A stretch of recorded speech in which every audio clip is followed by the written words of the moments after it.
मेरे प्रिय मित्रों, नमस्कार। फ्रेंड्स, आज हम लोग जो रेपो दर में कटौती की गई है उसे इस लेक्चर के माध्यम से समझने की कोशिश करते हैं। अखबारों में आपने पढ़ा है, न्यूज़ में भी आपने सुना है कि रिजर्व बैंक ऑफ इंडिया ने अपने रेपो रेट में 0.25% की कटौती करने की घोषणा की है। रिजर्व बैंक ने ये घोषणा की है। आइए अब हम समझते हैं, शुरुआत इससे करते हैं कि रेपो रेट होता क्या है और फिर इसका क्या इम्पैक्ट हमारी अर्थव्यवस्था पर पड़ेगा, और ये भी थोड़ा सा देखेंगे कि ऐसा किया जाना चाहिए था या नहीं किया जाना चाहिए था, क्यों किया गया। कुल मिलाकर यह कि रेपो रेट में जो कटौती की गई है उसे हम समझते हैं, और सिविल सर्विस एग्जामिनेशन की तैयारी की दृष्टि से हर एक टॉपिक को समझना ही पड़ता है। केवल पढ़ लेने से बात नहीं बनती, रट लेने से भी बात नहीं बनती है। तो देखिए, जो रेपो रेट है वो बहुत ही उसकी सिंपल सी परिभाषा है। ये ब्याज की वह दर है जिस पर केंद्रीय बैंक, हमारा केंद्रीय बैंक कौन सा है? रिजर्व बैंक ऑफ इंडिया, वाणिज्यिक बैंकों को धन उधार देता है। स्टेट बैंक ऑफ इंडिया और जो दूसरे बैंक हैं वो कमर्शियल बैंक हैं। तो रिजर्व बैंक ऑफ इंडिया एक निश्चित ब्याज दर पर इन वाणिज्यिक बैंकों को धन उधार देता है।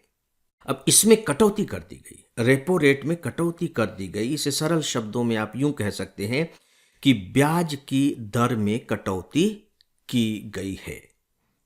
इसे एक उदाहरण के जरिए समझते हैं। जैसे देखिए, जो हमारे बैंक हैं, बैंक किस चीज का व्यापार करते हैं? दुकानदार सामान लाता है और बेचता है।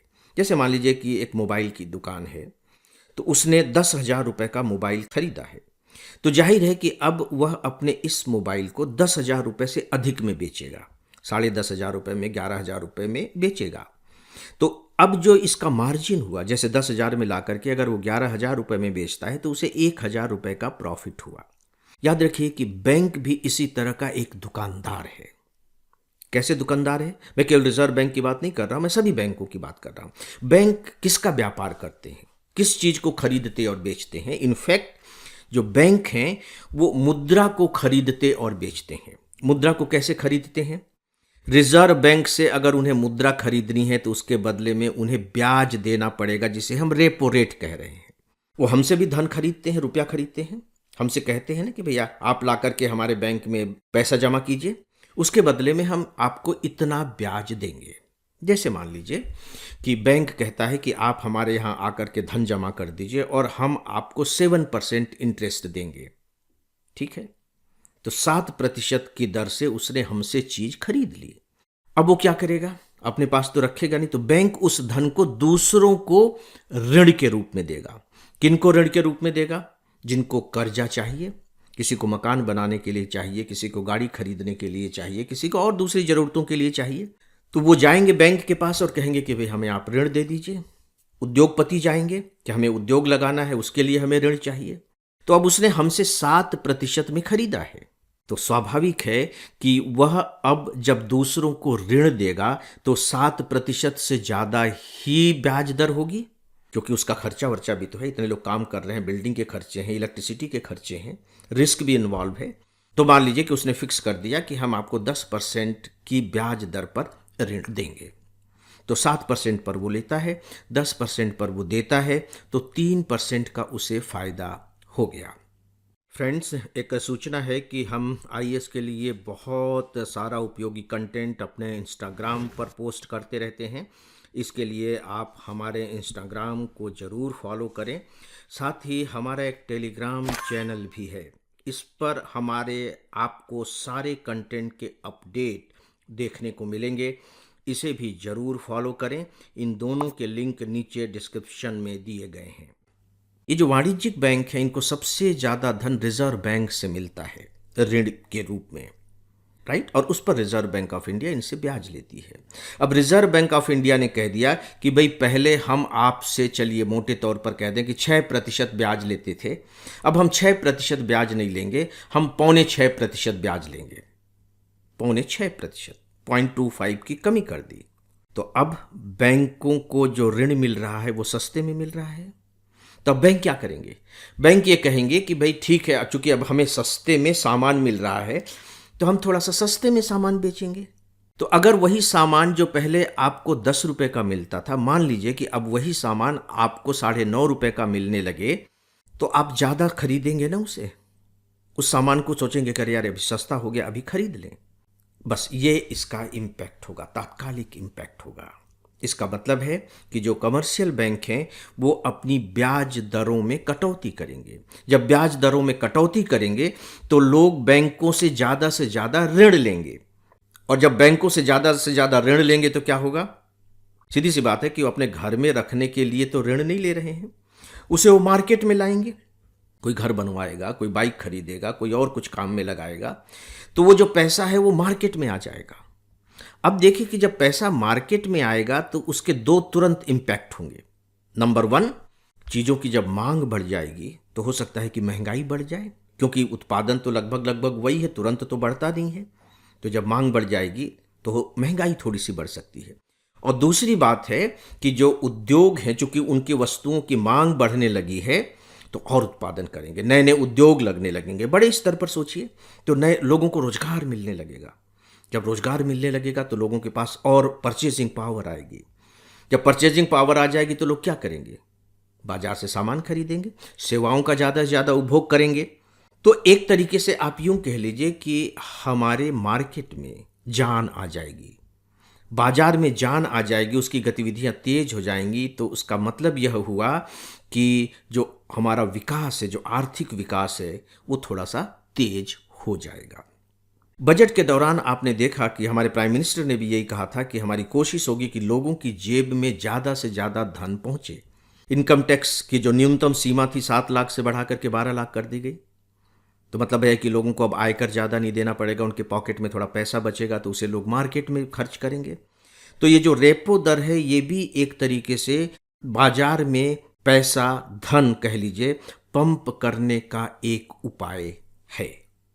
ठीक है, अब हम देखते हैं कि रिजर्व बैंक ने किस नीति के तहत ये कदम उठाया है। रिजर्व बैंक के 2-3 ऑब्जर्वेशंस रहे हैं। एक ऑब्जर्वेशन उसका ये है कि कुछ समय से जो इन्फ्लेशन है, जिसे हम बोलचाल की भाषा में महंगाई कहते हैं, वो महंगाई थोड़ी कंट्रोल में है। तो उसे नहीं लग रहा है कि अगर हमने 0.25 की कटौती कर दी है तो महंगाई बहुत ज़्यादा बढ़ जाएगी।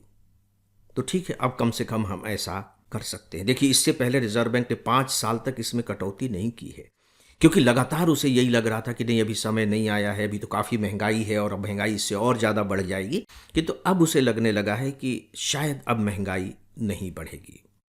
दूसरी बात, मैंने बजट के संदर्भ में आपको बता दिया है कि हमारे मार्केट में एक तरह से सुस्ती सी आ गई है और सरकार को लग रहा है कि नहीं, आर्थिक गतिविधियों को तेज करने की ज़रूरत है। और रिजर्व बैंक ने अपनी मौद्रिक नीति के माध्यम से मार्केट में एक तरीके से धन पंप करने की कोशिश की है। लेकिन यहाँ एक बड़ी बात है और वो सोचने की बात है। देखिए, अर्थशास्त्र की तैयारी इसी तरीके से होती है, चीज़ें एक तरफा नहीं होती हैं। सोचिए कि अगर उद्योगों को लगे कि हमारा तेज़ी के साथ अब विकास होगा, नए नए उद्योग लगेंगे, मार्केट में तेज़ी आएगी, तो सीधी सी बात है कि शेयर मार्केट में भी तेज़ी आनी चाहिए, क्योंकि उद्योगों के लाभ में वृद्धि होने की संभावना हो जाएगी। लेकिन शेयर मार्केट में तेज़ी नहीं आई, ये एक सोचने की बात है। इसका मतलब है कि शायद भारतीय अर्थव्यवस्था अंदर से कुछ ज़रूरत से ज़्यादा ही निराश है। उसे लग नहीं रहा है कि इससे कोई बहुत बड़ी बात बन जाएगी। ये उसका अपना रिएक्शन है शेयर मार्केट का। लेकिन आगे देखते हैं और क्या होता है। क्या रिजर्व बैंक ने ये जो निर्णय लिया है अपने आप में बिल्कुल परफेक्ट है, बिल्कुल सही है? वैसे जो बातें मैंने आप सबसे कही हैं उसको देख करके आपको लगेगा कि बिल्कुल सही है। लेकिन जब आप वर्ल्ड सिनेरियो को देखेंगे तो वर्ल्ड सिनेरियो को देखने के बाद लगता है कि नहीं, इस पर और गंभीरता से विचार किया जाना चाहिए था। जैसे उदाहरण के तौर पर आप देखिए कि अमेरिका ने कुछ देशों के खिलाफ तो आयात शुल्क बढ़ाने की घोषणा कर दी और भारत के बारे में भी वो यही बात कह चुका है। तो अगर आयात शुल्क उसने बढ़ा दिया तो अमेरिका में जाने वाला हमारा जो सामान है वो महंगा हो जाएगा, उस पर दुष्प्रभाव पड़ेगा। तो हमारा जो व्यापारिक जो संतुलन है अमेरिका के साथ, उस पर विपरीत प्रभाव पड़ेगा। दूसरी बात आप देख रहे हैं कि पिछले कुछ समय से लगातार डॉलर के मुकाबले रुपए के मूल्य में गिरावट आती चली जा रही है। जब रुपए के मूल्य में गिरावट आ रही है, इसका मतलब है कि जो आयातित सामान है, जो हम कच्चा माल आयात करते हैं, वे महंगे हो जाएंगे। जब कच्चा माल ही महंगा हो जाएगा तो उससे बने हुए उत्पाद तो महंगे होंगे ही होंगे, और अगर उत्पाद महंगे हो गए तो क्या महंगाई नहीं बढ़ जाएगी? तो पता लगा कि महंगाई आयातित वस्तुओं के महंगे होने के कारण बढ़ गई है, ऊपर से रेपो दर में कटौती के कारण महंगाई बढ़ गई है। तो महंगाई और ज़्यादा बढ़ सकती है, इसको लेकर के कुछ अर्थशास्त्री चिंतित हैं। और फिर आप ये भी देख रहे हैं कि किस तरीके से लगातार जो वैश्विक जो सप्लाई चेन है उसके बारे में आशंका बनी रहती है कि वैश्विक आपूर्ति श्रृंखला गड़बड़ा न जाए। व्यवस्थित तो है ही नहीं। अगर वैश्विक आपूर्ति श्रृंखला बाधित होती है तो सीधी सी बात है कि वस्तुओं की आवाजाही में बाधा पड़ेगी। तो हमारे यहाँ भी कच्चे माल के आने में और बने बनाए माल के निर्यात में बाधा पड़ेगी, तो इसका असर भी महंगाई पर पड़ सकता है। तो दोस्तों, क्या करेंगे आप? अर्थशास्त्र है ही कुछ इस तरीके का कि आप एक लाभ के लिए कदम उठाते हैं, लेकिन उसके रिएक्शन में कुछ दूसरे घाटे भी आपको देखने पड़ते हैं। तो निष्कर्ष आप इसी आधार पर निकालते हैं कि भैया इतना नफ़ा होगा और इतना नुकसान होगा, तो कुल मिलाकर के क्या होगा, क्या किया जाना चाहिए। तो रिजर्व बैंक ने इन सब पर विचार करने के बाद अंत में यही फैसला किया कि रेपो दर में कटौती कर दी जाए, और उसने रेपो दर में 0.25 की कटौती कर दी। तो दोस्तों, मुझे लगता है कि शायद मेरे इस लेक्चर से रेपो दर की आपके अंदर एक अच्छी समझ पैदा हो गई होगी। इस विषय पर बस इतना ही, और डेली ऑडियो लेक्चर को यहीं समाप्त करते हैं। नमस्कार।